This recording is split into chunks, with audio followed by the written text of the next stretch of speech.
Et coucou tout le monde. Alors voilà, je suis sûre que vous vous rappelez de cet album que je vous avais présenté en vidéo. Donc là, je vous remonte juste 2-3 pages, c'est pour vous rappeler du papier. Donc je vous mets la vidéo dans le petit i si jamais vous voulez le revoir. Et j'ai fait 2 albums quasiment en fait avec ces collections de papier de Papers for You. C'était Christmas Magic Season, un truc comme ça.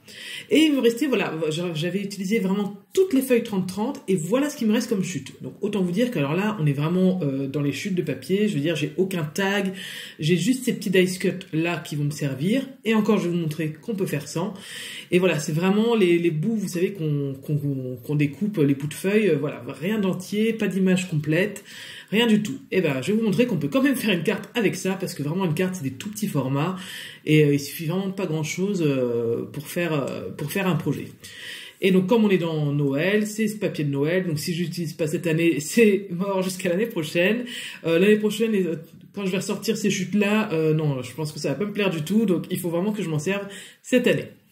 Donc pour commencer, je vais créer un petit fond, parce que comme vous avez vu, ce qui me reste comme papier, je n'ai pas un format de carte qui a en général 10 par 15, ou alors si c'est un carré, c'est 13 par 13. Là, moi, j'utilise du 10 par 15, comme très souvent. Et je n'ai pas de chute de ce format-là. Donc il faut que je me crée un petit fond, parce que le fond va se voir. Donc pour ça, je sors mes Distress, je fais un mélange de bleu ciel et de gris clair. Je fais un peu de pochoir, c'est comme très souvent dans les fonds un petit peu patouille, un petit peu, voilà. C'est-à-dire qu'on commence par un aplat, soit en frottant comme ça, soit en vaporisant de l'eau sur l'encre et en tamponnant. Donc là, moi, je frotte d'abord, je fais un aplat de couleurs, ensuite un petit peu de pochoir et un petit peu de tamponnage, et tout ça avec les mêmes couleurs. Ensuite, donc, je reprends mes feuilles, je fais un petit peu le tri, tout ça, et je remarque que voilà, il y a de ci, de là, des formes que je peux découper. Donc, il y a ces 2 cadeaux là qui sont enchevêtrés. Cette bougie, je vais prendre après des feuilles, vous allez voir, mais on verra ça plus tard. Pour mater mes photos dans mon album photo, je m'étais servi de ce papier vert, et donc, à nouveau, je m'en sers. Je fais un carré, je crois, alors 10 par 10, si je me rappelle bien. Faut pas qu'il soit très grand, mais on va venir bien le replier. Je le plie en 2, je replie la pointe sur elle-même, et ainsi que les pointes de gauche et de droite. Alors mon papier, c'est du papier Basile, donc c'est très épais, donc ce qui fait que mon enveloppe, il n'y a pas de problème, elle se tient bien. Donc ça, on l'a vu en tuto un peu partout, hein, donc c'est pas nouveau, c'est pas de cette année. Mais voilà, j'ai eu l'idée, en fait souvent on les fait un peu plus gros et on fait des petites présentations dedans. Je l'avais fait aussi une fois, j'avais mis une petite cuillère, un carré de chocolat, un sachet de thé, c'était super d'ailleurs. Ça je l'avais vu en tuto. Et là, moi, en fait, la petite surprise, c'est que j'ai voulu en faire une espèce de pochette pour ma carte. Donc c'est pour ça que je l'ai fait en tout petit. Et voilà, l'idée des dice cut, c'est pour les mettre là-dedans. Donc je me sers de ceux que j'ai découpés dans mes chutes de feuilles et aussi de mes dice cut là.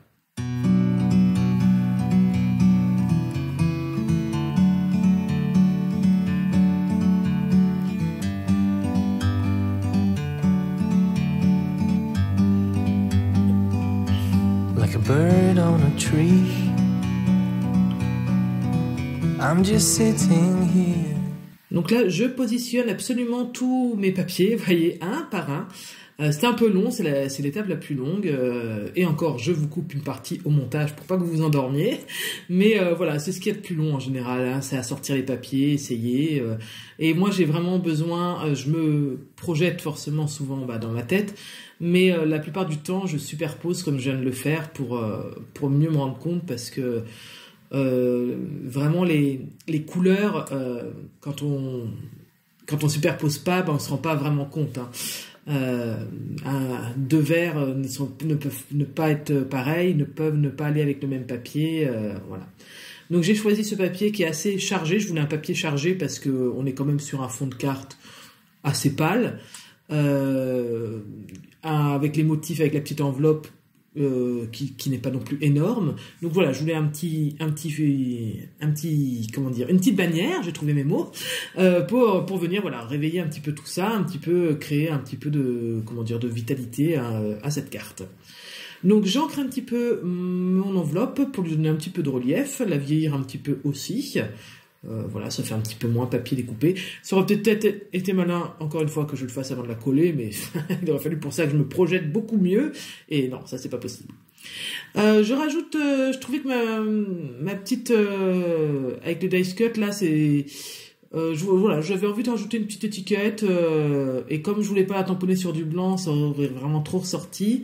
Voilà, j'ai créé un petit fond marron.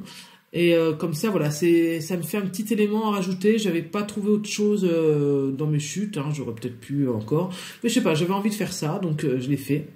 Et c'est parce que je voulais voilà, mettre un petit élément écrit dans cette petite chose.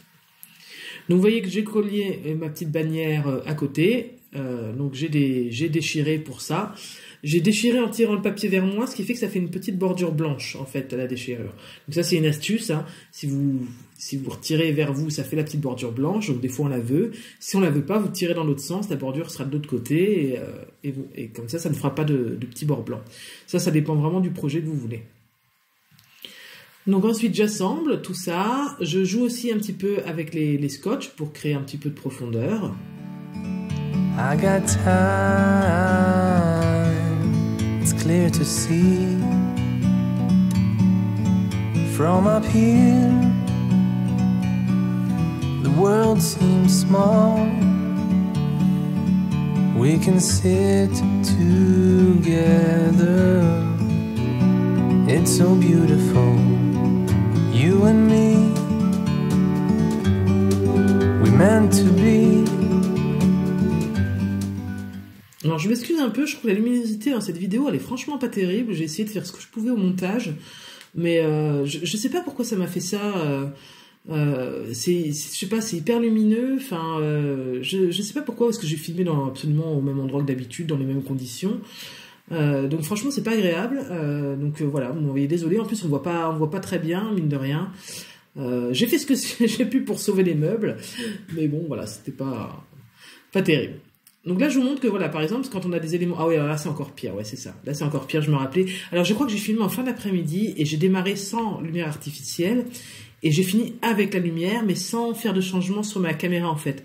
Donc, elle est restée sur les mêmes réglages, mais après, j'avais l'ampoule allumée au-dessus de moi. Donc, ça n'avait pas. Mais la vidéo est presque finie, et je vous montre une photo à la fin pour que vous voyez mieux. Mais là, voilà, ce que je voulais vous montrer, c'est que même si vous découpez des éléments, vous voyez, cette fleur, elle n'est pas entière. Mais c'est pas gênant parce que je vais venir l'enchevêtrer, en fait, je vais venir la superposer. Donc il suffit que je mette le côté qui n'est pas entier, qui est découpé, sous un autre élément, et ça ne se voit pas. Donc même si vous avez des bouts de feuilles, des bouts d'éléments, ben, ça peut tout à fait servir. Alors voilà, je ne t'ai pas inspiré pour mon petit texte, du coup je vous ai fait une magnifique œuvre d'art, un dessin, c'est un sapin, hein, avec des guirlandes, au cas où ça ne serait pas flagrant. Et voilà, bah, je mate le tout, donc sur le même papier, de la même couleur que mon enveloppe, ça fait un petit rappel. Et voilà, une carte avec des chutes de papier de collection, voilà, donc ça change un petit peu, c'est une autre façon de travailler. Voilà, bah écoutez, je vous remercie d'avoir regardé cette vidéo. Il y aura encore une vidéo mercredi normalement. Ah oui, un petit peu de Wink of Stella, bien sûr, un peu de brillance. Hein, je vous l'ai dit, ça, le Wink of Stella, c'est mon ami pour les cartes de Noël parce que ça fait une petite brillance très légère, mais pour les fêtes, c'est idéal. Et bien sûr, un petit peu d'enamel dots, ça, c'est obligé.